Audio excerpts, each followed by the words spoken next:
Hey everyone, this podcast is part of Story Mode, the podcast network of Gamefully Unemployed. You can support us and gain access to other great exclusive podcasts at patreon.com/gamefullyunemployed. That's patreon.com/GAMEFULLY unemployed, which is spelled like it sounds.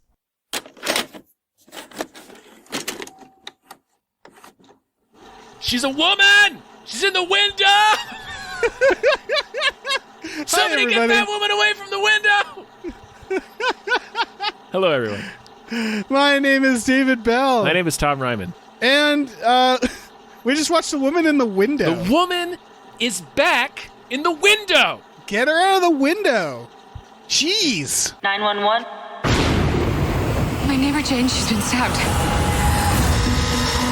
Detective Little, NYPD. Where's Jane? Mr. Russell believes that you made a mistake. You have never met my wife. Ma'am, you all right? I know Jane. Jane's been in my house. I'm Jane Russell. So, Tom. Dave. Yeah, I want to establish the fact that next week you will be able to go outside. Yes, I would have loved for us to talk about Spiral this week. Yes, but me too. I cannot see Spiral yet until next week. But then I think we'll cover it, right? We'll cover it. We should. I'm hearing good things from people I respect. So yeah, we gotta cover Wrath of Man as well. Wrath of Man, yep. We'll There's get a lot all of stuff, the juicy man. stuff. Baby, we're about to dive back into it, motherfuckers! Yeah, this is our final, quarantine, we just watched, where it's a movie that we had to watch because it was out on streaming. It was either this or Those Who Wish Me Dead, and it's just we're sorry. I'm sorry. Yeah, I This wanted is to on talk. Netflix. I wanted to talk about Spiral too, but you know what? A lot of our listeners probably can't go out yet either. Yeah. So they can pop on Netflix, watch The Woman in the Window, starring everybody. Starring fucking everyone. Yeah, this is there's every 10 minutes, this movie's like, oh, are people falling asleep? All right, here's Gary Oldman. Yeah. Here is every great actor. Yeah, you can it's like think of. every 10 or 15 minutes for the first act, they just keep throwing new people at you. You're like, holy shit, this person's in it. And it's dazzling. It is. It's quite something. Mm-hmm. What did you think of this movie? Okay, Dave. Yes, Dave. Tom. David. Yes. This is a bad movie. It's a pretty bad movie. But this is okay. But Okay, we got a but. enjoyed it. Oh, okay. I love stupid ass murder mysteries. Oh, me too. And I can't say with certainty that I wouldn't watch this movie again. This is 100% a movie I can picture you specifically in 8 years talking to somebody and be like, oh, you haven't watched The Woman in the Window? Oh, we got to watch The Woman in the Window. It's buck wild, you know? Yeah. Because this movie is buck wild. It is. Well, it to me, it's like the anti-version of Perfect Stranger, the Halle Berry, also bad murder mystery. Yeah, but that one's impossible. Right, that one's impossible and wild too. But what I'm getting at is that they're both these buck wild journeys to just slap a wet fart right in your face at the end. Yeah. It's a lot of effort for no real reason. Yeah, because again, the mystery, for the most part, is so incredibly obvious. Yeah.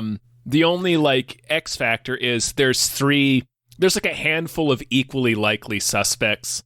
Right, but you know it's all right, it's probably one of these three people. Yes. Because they're the only three characters. Yeah. Well, I mean, that's not necessarily a bad thing. But I at the very least appreciated that this movie actually, it's a murder mystery that actually gives you a mystery that you could solve. It's not a very satisfying one because it's so obvious. And it's a lot of style to convey something that ultimately has nothing to do with the mystery. Yeah, they're throwing stuff at you that if you've watched any murder mystery, Julianne Moore shows up and she's like, "Hi, I'm your new neighbor," and I thought, "No, you're not." Mm-hmm. Like instantly, like, "No, you're not. You're an imposter." Right, like the whole hook of the movie. Okay. Should we get that out of the way first, or did you? Yeah. Is there something you wanted to get out of the way? Well, I was just gonna say, and then it's like, she goes downstairs to visit Kurt Russell's son, and there's someone crying in that room, and I'm like, "Oh, that's Julianne Moore." That's Julianne Moore. Like it's stuff like that where it's like they're showing you stuff like, "What do you think this is?" And I'm like, "I think it's setting up something very obvious." The kid's allergic to the cat, and I'm like, "I bet that's a thing. I bet that means something," and it sort of does. It does. Yeah. We'll talk about that because I think this movie plants most things well, because like the director has made a few movies that are terrible, but also a few movies that are pretty good, so he's not like an idiot. But there's no red herrings, really? Not really. Every plant, I appreciated that every plant's not super obvious. Yeah. Well, they did stuff like the teenage son, who, I guess, spoilers from here on, right? Oh, yeah, for sure. I mean, this is a mystery, so if you want to actually like enjoy the mystery of the movie, obviously... Right. Pause this and go watch it. That is a powerful phrase for this. Enjoy the mystery. But yeah, you could potentially. But like the son shows up and I was like, he seems a little creepy. I bet he's a killer. I didn't get that. I didn't get that read off of him. They make him creepy at first, and then they kind of let that go. I didn't read on that. I interpreted that very differently. He's like, well, he's very intense, and there's clearly like something off about him. I interpreted the way he is in that first scene. I interpreted as, he's mentally disabled or disadvantaged. Oh, no, in the first scene, yes. By the end of the first scene, I mean, like in the first minute of that scene, I was like, he seems like a killer, and then they sort of let people realize, like, oh, okay, yeah, there's something different about him. Mm-hmm. But then it's the idea of like, okay, he's being abused by his father. Obviously, Gary Oldman isn't the killer because that's so obvious. So it's like, well... I mean, not necessarily, because they do a lot to point you in the direction of Rear Window, where Rear Window isn't necessarily... like, he knows... Or the more classic Disturbia. Disturbia, yes, right. But yeah, where the game is not necessarily... he's trying to prove that the other. It's like, am I crazy, or is this person really the killer? Yeah. So for people who haven't seen it and don't care to, that's what it is. Amy Adams plays an agoraphobic who clearly has her family been killed. She's talking to Anthony Mackie, but like he's never around her in the room. They like try to make it seem like it's phone calls, but it really didn't seem like that to me. Well, they do enough that that's another one of those twists that they're like, and her family's dead. I'm like, yeah, we didn't need that. Yeah, but like, I know. I will say that like those voiceover sequences when she's talking to him and when she's talking to their daughter. Again, I think this movie does a decent job of not making the plants too obvious, because she does have other phone conversations that play out like that. We don't ever see her on the phone. We just hear the voiceover. But it is, again, like, yeah, they do a good job in the, like, how they're building it, but the writing is just like, well, they would be here with her. She's an agoraphobic who's clearly gone through trauma, and so it was just like, well, yeah, at least her husband's dead. And then they do the thing where they're showing the voiceovers, and it's one of those things where when you know you're watching a mystery, you're paying attention to, like, what aren't they showing me? Yeah, you're paying attention to details and stuff. Yeah, and it's like, they're not showing me him. They're never showing me his face, just his voice. And they're shooting in a way where they want me to think it's a phone call, but they're not showing, like, phone noises or anything. Or, like, their discussions aren't like, I have to go by. And it was just like, okay, so he's dead. He's gotta be. Mm-hmm. And then, so yeah, she's agoraphobic. New neighbors move in. It's Gary Oldman. And she meets Julianne Moore, his wife, or at least a lady who claims to be his wife. She, after, this is on Halloween, after she gets attacked by the Purge kids. Yeah. Yeah. They egged the shit out of her house because she didn't listen to Wyatt Russell and put candy out. Right. Jesus. And then she witnesses Julianne Moore's murder across the street with a camera, doesn't take a picture. despite me yelling at her too several times. But whatever. Right, she's looking through a camera lens. Like, take a goddamn, just press the button. It's on the top. That thing records video. button. I know it does. Yeah. Yeah. Just take a. Then later the cops are like, and you didn't take a picture? And it's like, yeah, you didn't, did you? Yeah, so she's trying to insist that fucking her neighbor is murderer. She digs into his past life, but at the same time, she's kind of an unreliable narrator. She has the most sinister therapist, who like stands in the window in the shadows. And so, like she's taking pills, she's suicidal. It could all be in her head. But of course, if it was in her head, then why would we have a movie about it? Right. And they do this like, Yeah. They do like a reveal to be like, oh, but your family's dead. And it's like, yeah. Like she kept seeing snow in her dreams, and it was like, so like a car accident, snowy night. Mm-hmm. Because that's what movies do. And then they do like, it's not really a false ending. She finally finds a picture that Julianne Moore took with her reflection in it, so she knows she's not crazy. This whole time she finds out that her tenant, Wyatt Russell, is like on parole or skipped his parole. He's on parole, but he shouldn't be in New York. He's supposed to be in Springfield, Mass for a bar fight, and I was like, yeah, that checks out. No, yeah.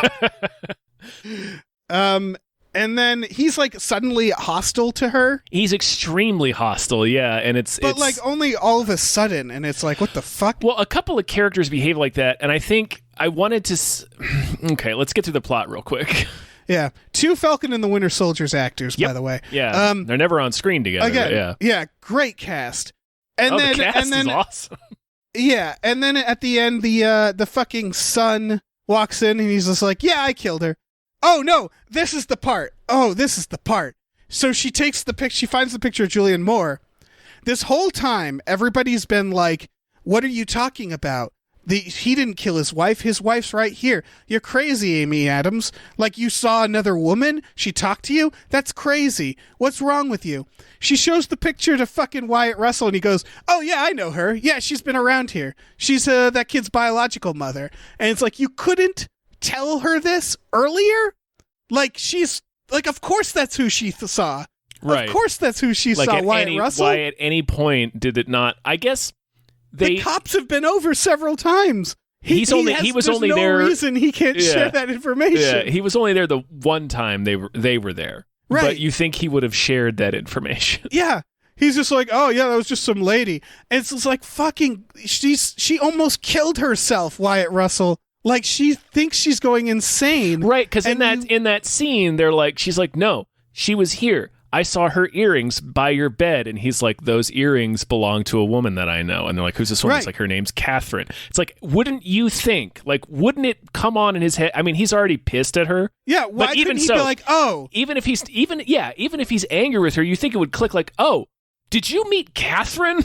Like, yeah, do you exactly. think Catherine is Jane Russell? Right. Maybe there was a misunderstanding. Right. Maybe she came in and said, I'm the boy's mother. You interpreted that as the wife.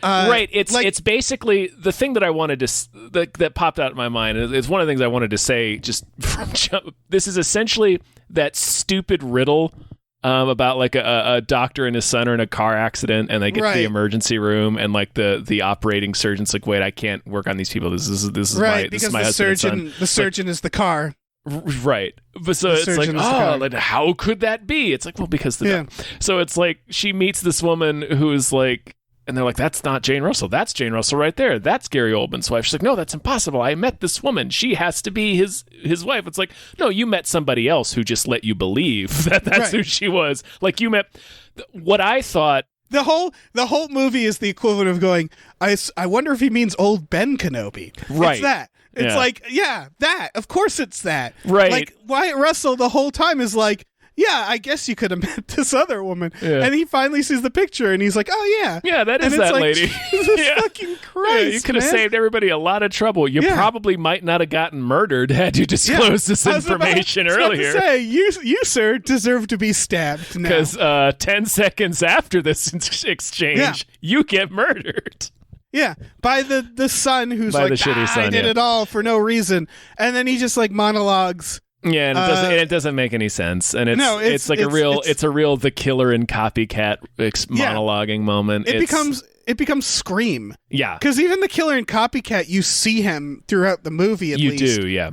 In this, it's just like, I'm crazy for no reason, blah. And it's like, fuck, man. That, of course, like, I think it's the equivalent of Perfect Stranger, because it's like, no, I couldn't have predicted that because the kid had no motive. He was just killing people. Well, no, he killed Gary Oldman's secretary, like, that's the for thing. no reason. That's the one that doesn't make sense. Yeah, he's just like, I decided to throw her off a building in the middle of the day at the job, at the work. No, like, she fell out about that. No, she fell out of her own window. Her own window. Oh, Yeah. okay.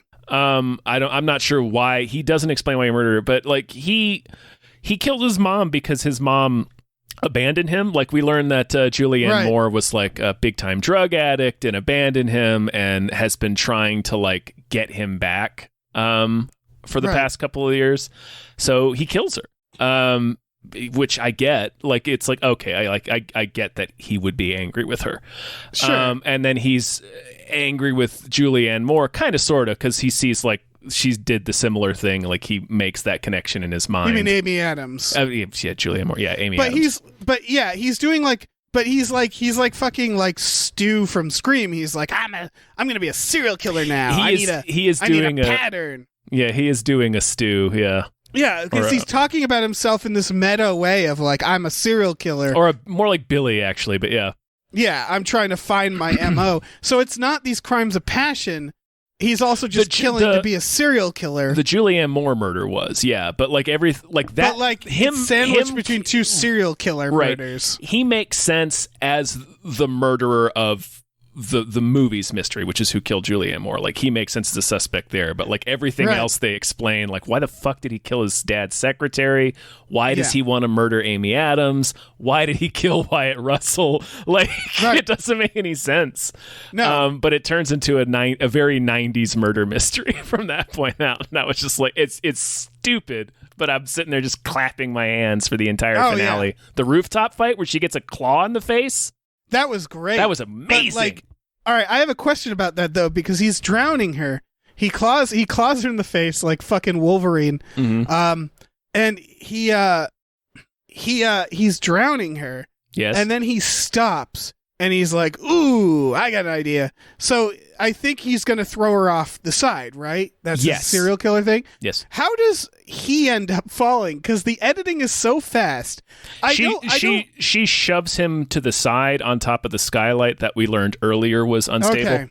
It's really fast. So it's like a blinker, you'll miss it. Suddenly she's throwing fast. him off. She shoulder blocks him as he's dragging her. Yeah. Okay. She basically tackles him onto the skylight, then smashes it a couple of times and rolls off, so he falls through. Right. And that is very funny. It's extremely funny. Yeah, he just goes, "Whoa!" Wow! Straight through there. She passes out, rightfully. Right, because she got a garden claw through her face. It's like goes through her cheek. You can see the claw in her mouth. It's gnarly, and I love it. It's gnarly, yeah.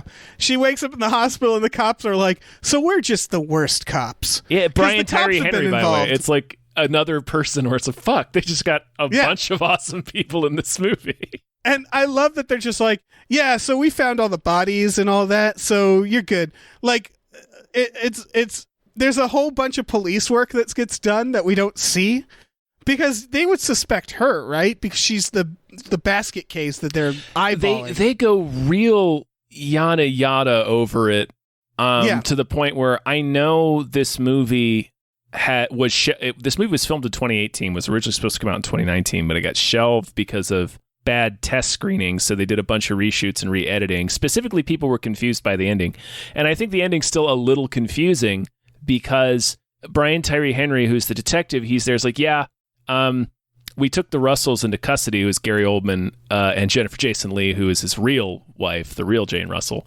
right? Whom we haven't mentioned yet, but like another person. There's too many fucking people where in this they movie. reveal them, and you're just like, holy shit, she's in this. So they take him into custody, and then he says, Alistair, who's Gary Oldman, he's not saying anything, but Mrs. Russell won't stop talking. And we found Catherine, who is Julianne Moore, we found her body in somewhere, Fort Hood, I think they said, something. Right. But it's unclear why they arrest. Like, I'm not sure. I assume that's covered up the murder. That's what I think, but they never make that clear because that's all he says about it. Yeah, I assume Gary Oldman knew about it. They knew his son was killing people. Yeah, I think it's a Stir of Echoes situation. Spoilers for Stir of Echoes. Yeah. Where like a young kid commits a crime and then the adults cover it up. Yep. I think that's what we're led to believe, but it's like, man, you should have been clearer on that. It feels like Gary Oldman. Here's the thing: this movie has a lot of actors, but not a single actor gets to be in the movie very long, except for Amy Adams. But like Julianne Moore shows up, does her character from 30 Rock, and then dies. Julianne Moore is literally in one scene. Yeah. And then Gary Oldman shows up, slaps a teenager around. Yeah, and then just he does. Oh man. Gary Oldman, there's no reason to be scared of Gary Oldman. He's like 70, but he's terrifying. I was going to say, I can think of a few reasons. Because he's a terrifying man. Pretty menacing in that scene. Oh yeah. He backhands that kid. That's when I was like, well, obviously the kid is probably sinister because they're doing a thing where he's treating him really badly. And so it's like either he's abusive and the murderer, and that's like really boring, or he's really mad at the kid. The kid did something that really angered him. Yeah, like killing somebody. Well, at the end of that, when he backs Amy Adams up to the wall and is like yelling in her face to leave his family alone. It's like, leave my son alone. And at the end of it, he says, please. And it's like he says it in this like really desperate way, so that it's like you're like, oh, maybe it's more ammo for that. Maybe the son is the one that's stabbing people. Right. It just seemed like he was such a red herring. Yeah, that it was like he's the Bruce Willis in Perfect Stranger. Well, it was another one of those things where, because of all the Rear Window stuff, where she just casually opens up a backpack full of about $25,000 of professional photography equipment. And you think that's going to play a bigger part, and it really doesn't. It really doesn't, and they just wanted that Rear Window reference, and there's a lot of visual references to Hitchcock, and they keep playing like she keeps falling asleep to classic noir movies. And that stuff looked really cool. The way the movie is put together, I think, is pretty cool. There's a couple effects that look like fucking Hausu. Like there was a couple like matte effects that they were doing for like this like freaky dream look. Yeah, that looked like old school. Yeah, no, it was great. I enjoyed the filmmaking of the movie. I thought it looked good. And it does a good job of, the movie does a very good job of disorienting the shit out of you. Did they do reshoots? Yes, I'm pretty sure. All right, so they didn't just recut it, because it strikes me as a film that was trying to do something and then gave up. What I was saying is that, Gary Oldman's in most of the movie at first, and then he just vanishes. And then he disappears, and someone just tells them what happened to him. Yes. And it's like, huh. Yeah. And so it strikes me like the family reveal I thought was just like, we didn't need, they treat it like unnecessary. It's a twist. Yeah.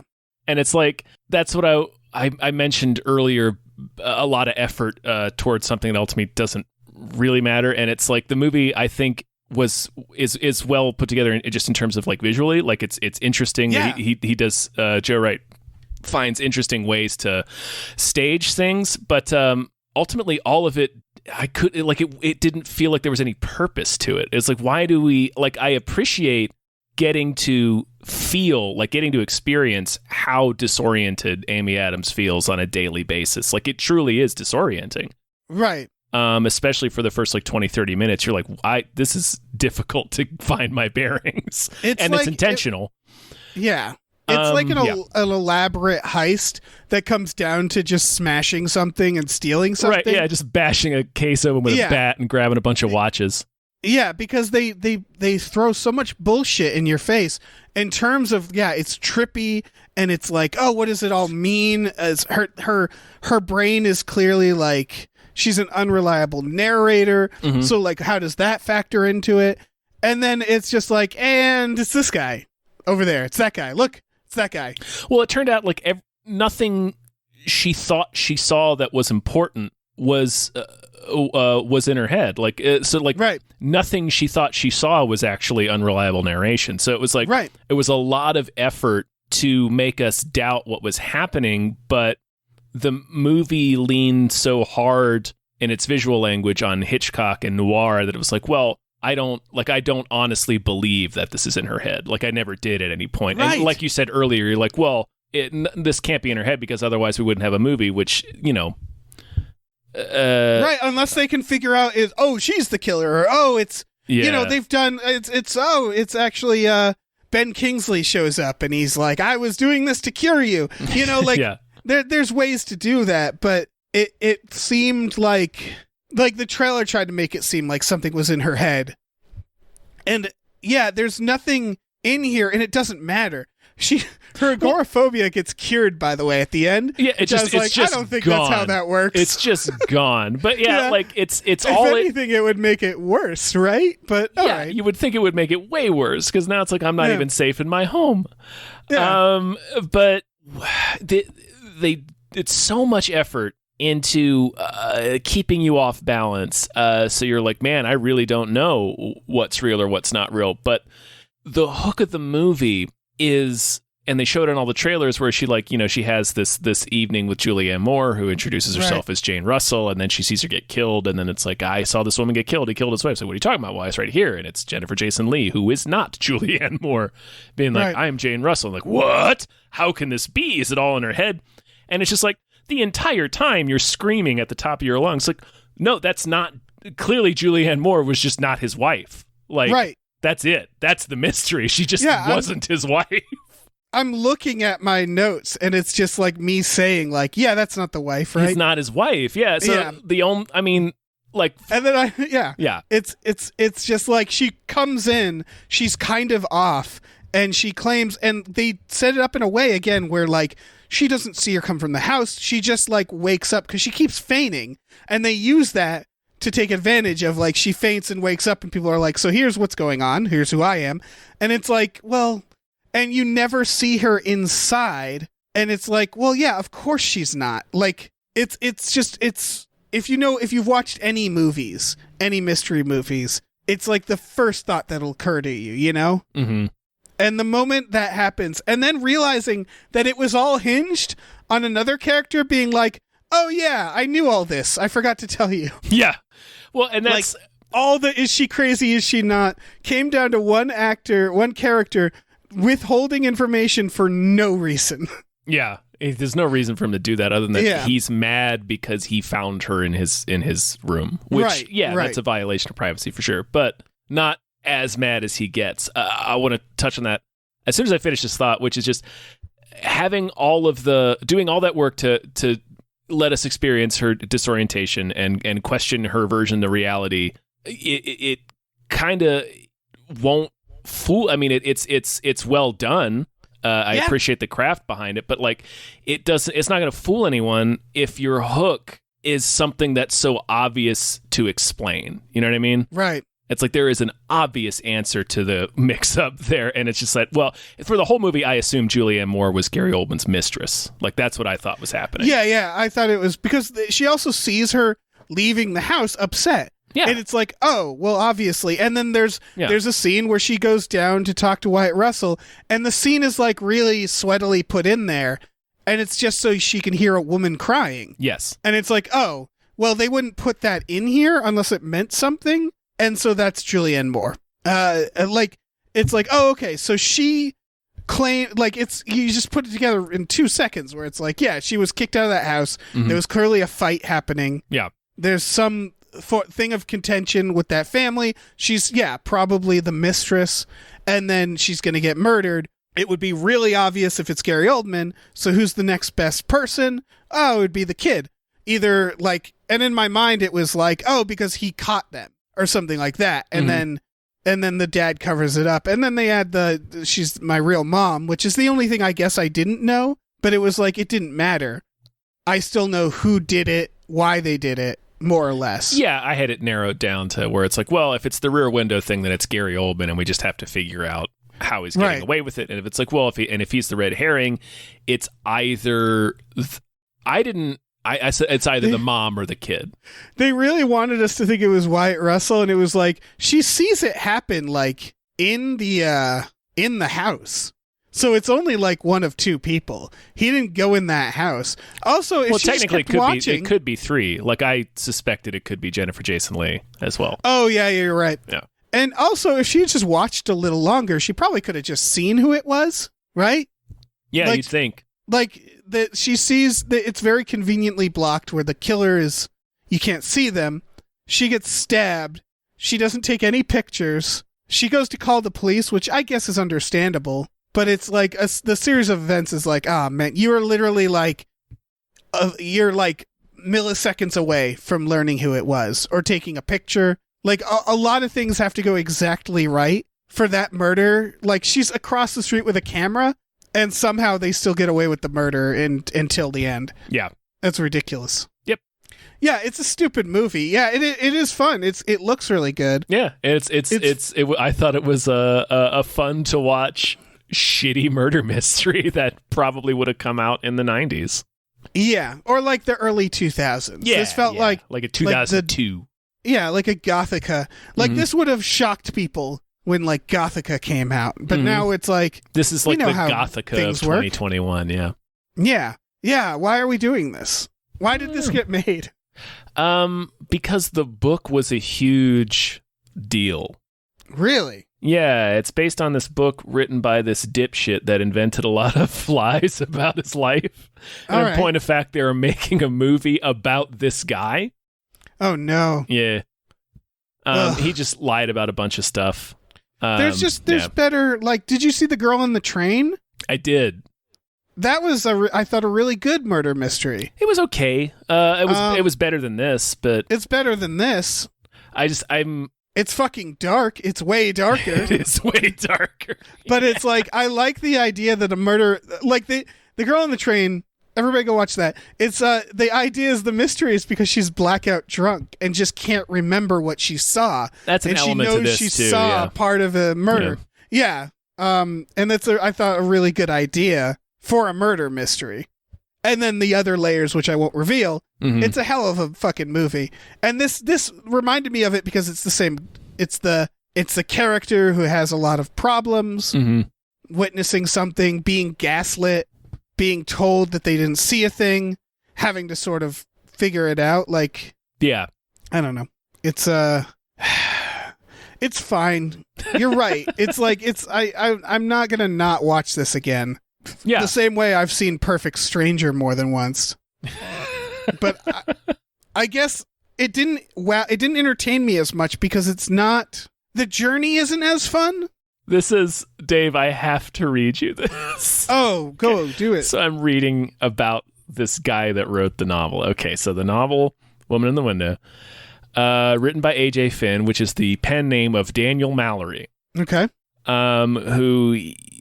He got into a lot of hot water just about, lying about a whole bunch of stuff, including having a brain tumor, having a mother die of cancer, a brother kill himself. He lied about getting a doctorate from Oxford. Wow. Yeah, he's also, like, now that he got busted, he's like, well, I'm bipolar, and that's, like, opened up a whole other can of worms, because people are like, bipolar doesn't make you invent shit like that. Yeah. Like, that's not I'm bipolar, and people are like, no, you're not.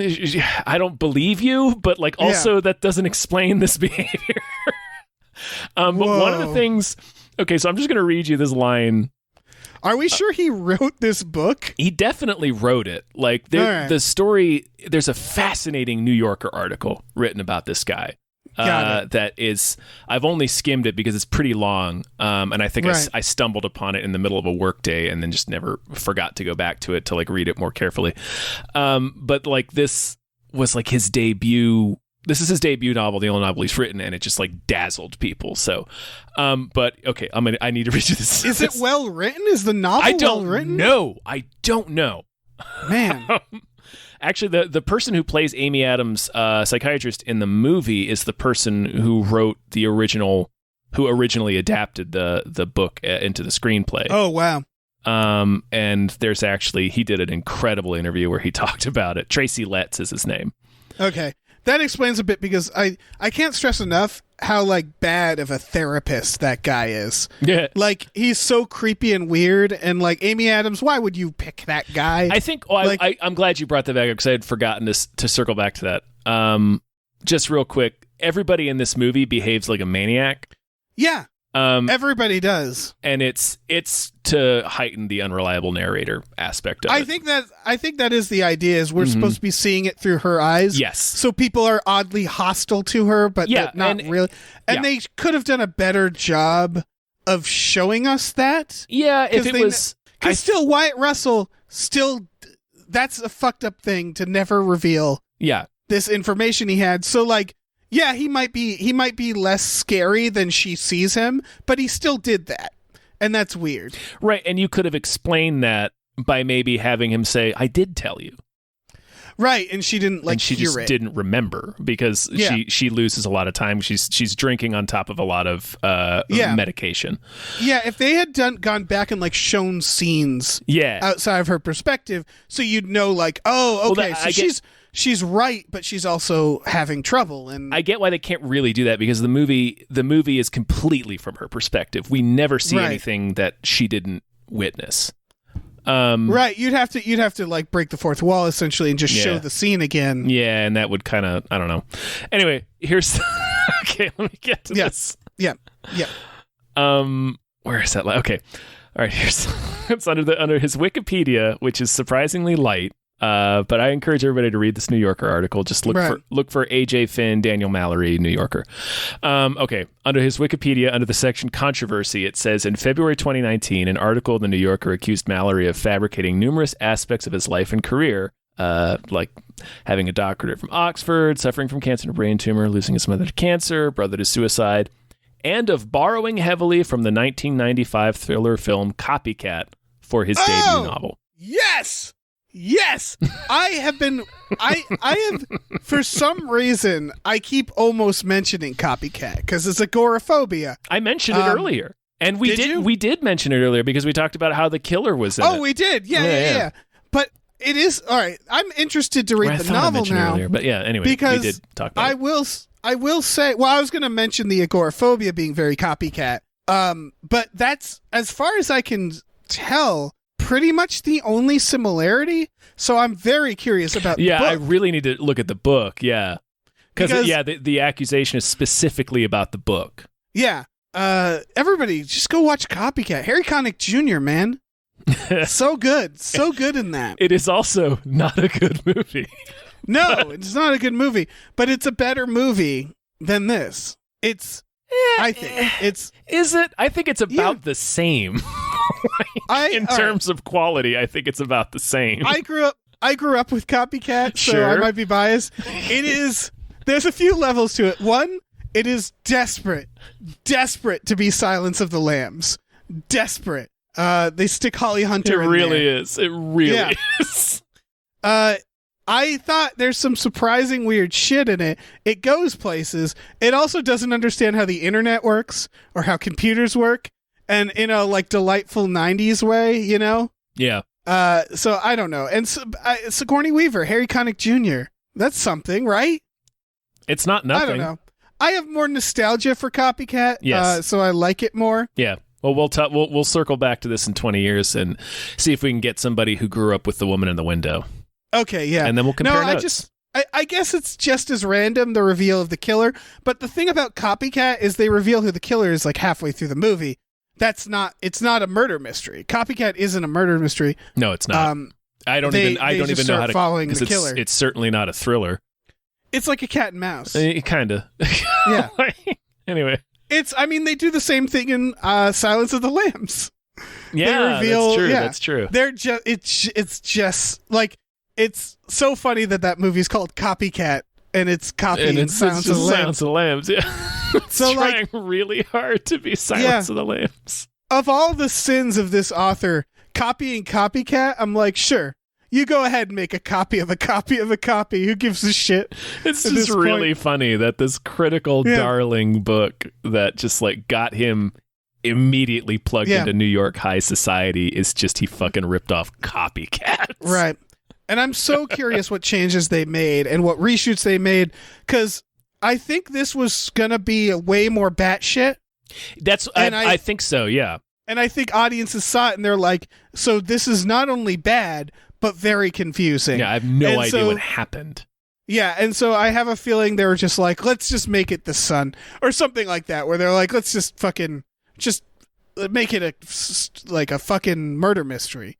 But yeah, I put this on the shelf next to fucking Murder of Crows and I guess Copycat. Sure. And Malice, not Malice, In Dreams, and like any other like spooky thriller that's kind of a wet fart. I would say it's the wettest of the farts, but it is definitely like a guilty pleasure movie, right? Yeah, 100%.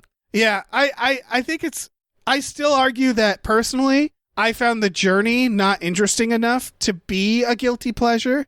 Like, I watch Copycat because of fucking Harry Connick Jr. and all that bullshit. I watch I don't watch Perfect Stranger, but when I do watch Perfect Stranger, it's to watch like creepy Giovanni Ribisi and emotionless Bruce Willis. I don't know. This movie, I just can't think of why I would watch it again. Like, there's no performance that, like, it's filled with amazing actors and actresses, and they're doing great, but they don't have much to do. Yeah. You know what I mean? Oh, yeah. And so, like, I can't think of a reason to watch this again right now. Well, yeah, we just watched. Well, yeah, I know. I mean, besides that, I wasn't like there was like the ending shot. I said out loud, like, you can end, just end. Like it wouldn't, like, I just needed it to end. I got impatient with it because it's so mediocre. Well, not necessarily the identity of the murderer, but definitely like the twist behind the hook is so obvious from jump. So you're just waiting for the characters to catch up to it. It's like, come on, Amy Adams. Yeah, just use critical thinking here.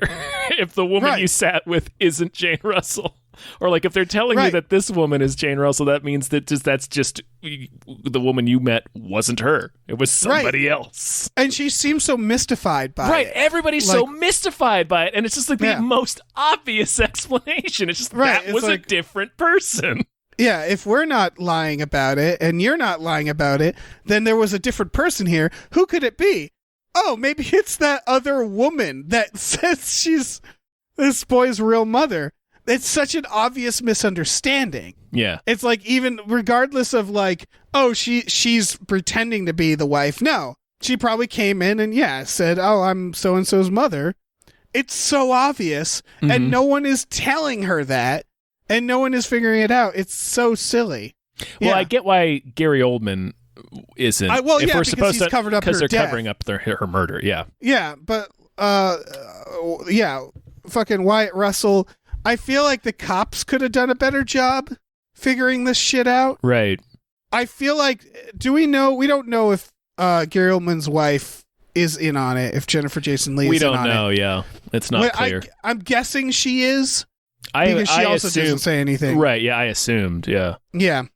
But yeah, like, it's such a stupid misunderstanding to create a giant murder mystery where the answer is also really like flat and like whatever. Yeah. Like all the bullshit surrealism. Wet fart. Yeah, you could cut all that shit out. All the bullshit surrealism, all the like weird nights, because none of it mattered. Yeah, it was ultimately in service to nothing. Like, it wasn't right. Again, like Perfect Stranger, because they reveal Halle Berry's the killer, so it's like, so all those scenes where she was alone and scared didn't matter? She was doing it just for us? Yeah, she was spooking herself? Yeah, but she knew she was the killer? Yeah, it's one of those where it's like, it feels really unsatisfying at the end. When everything comes together and you're like, wow, so that's it, huh? So I don't know. If I was making a marathon of like mystery thrillers, this would be really at the end of my list, you know? Oh yeah, I mean there are good ones we could watch. Yeah, and even the mediocre ones. There's better mediocre ones. So I don't know. It's it's a fascinating watch, I would say. Yeah. And again, there's cool stuff in it. Yeah, it's really well made. Mm-hmm. But what did this director also do? This is Joe Wright. So he made Atonement, Hannah. Those are two good ones. He also made Pan. Ooh. And he made something else that sucked. Maybe this is the other one that sucked that I was thinking about. Maybe it was this. Maybe it was this. Yeah. Could have been this. Oh, good for him. He's making movies. He's making movies with Gary Oldman. Good for him. Yeah. Oh, Darkest Hour. Oh, okay. Yeah. So he threw Gary in this one as well. Pride and Prejudice and Anna Karenina. Gary Oldman, has he done feels like he needs a win. He won the Oscar 3 years ago. For what? For Darkest Hour. Oh, but who cares about Darkest Hour? I guess the Oscars do. The Oscars. No, you know what I mean. I feel like I haven't seen him really do anything awesome in a while. Yeah, that's true. What was the last thing that you were like, yeah, Gary? I enjoyed Tinker Tailor Soldier Spy. Oh, Mank. He's good in Mank. Oh yeah, he's great in Mank. Okay, never mind. Completely retracted. Yeah.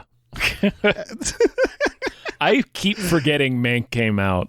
I keep forgetting that movie existed too. Yeah. It's not a bad movie. It's just Netflix doesn't really push it either. So it's every time I sign into Netflix, I had to search for it when we did the We Just Watched on it. It's they're intentionally burying it. Yeah, are they embarrassed? They're it's trying to by advertise their David Fincher Citizen Kane movie.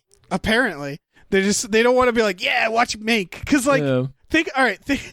just put yourselves in the shoe of someone, trying to get someone excited for Mank. Say you're at a bar with someone and you want to get them pumped for Mank. How do you go and do that? I don't know. I had when I sat down to watch it, Marina sat down to watch it with me, and she was like, "Well, what's this movie?" And I was like, "Oh, it's David Fincher making a movie about the making of Citizen Kane." Doesn't know anything. She's never seen Citizen Kane. No real fan of David Fincher, but she sat there and watched with me anyway, and as a couple of times during the movie she just kept saying, "This is really good." Yeah, and then it ended. She's like, "That was a really good movie." Yeah, it's a great film. Yeah, no, I love the idea. I love the idea of Netflix being like, I don't know, it's Mank. It's Mank. How do we sell Mank? Anybody want to watch Mank? I don't know, watch man. Mank.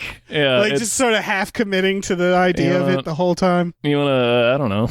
Interested in watching this? Pretty good. This black and white movie about the making of another movie that came out 100 years ago. Anybody want this? I don't know. I don't know what to do with this. You probably want to fucking watch Avengers. You want a Transformers or some shit, don't you? Yeah. You motherfuckers. All we got is Mank. And get the Mank extended universe. Are we done? Yeah. Do we have anything else to say about this movie? No, we're talking about Mank now, so I think we're done.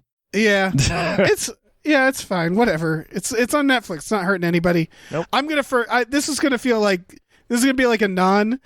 If you asked me what the plot to a non was, man, I couldn't tell you. Don't. I get flashes. A non to me is the memory of a car accident. Yes, it really is. I think there was a scene in a rundown apartment. I think there's an Apple or a Google Glasses situation. There is a Google Glass situation, yeah. I remember. There's a murder. I think yes. I remember a European town at night, and I think a motorcycle. I don't remember. This is enough. It really is like memory, some repressed memory that I'm trying to fish out. I got fragments. Yeah. Just images that I can't connect in any kind of order or structure. Hey everybody, thanks for listening. Yeah. You could check out our Patreon if you want to. It's patreon.com/gamefullyunemployed. We have exclusive podcasts on there. For $5 a month, you get Tom and Jeff Watch Batman and Fox Mulder is a Maniac, and you also get our monthly podcast, Star Trek: The Next Futurama. But the other two are weekly. $5 a month gets you fucking 8-9 podcasts a month, something like that. It's a lot. It's sometimes more. Sometimes it's a lot. more. Yeah, it's a lot. And they often go on for hours, more than you'd like, even. Yeah. So this one. Yeah. And every Friday we watch movies with our patrons. Oh God, what did we watch? What did we just watch? Oh man, we watched Teenage Mutant Ninja Turtles Out of the Shadows. Oh, We watched the 1997 thriller The Edge. And then we watched Percy Jackson and The Lightning Thief. Yeah. So, all right.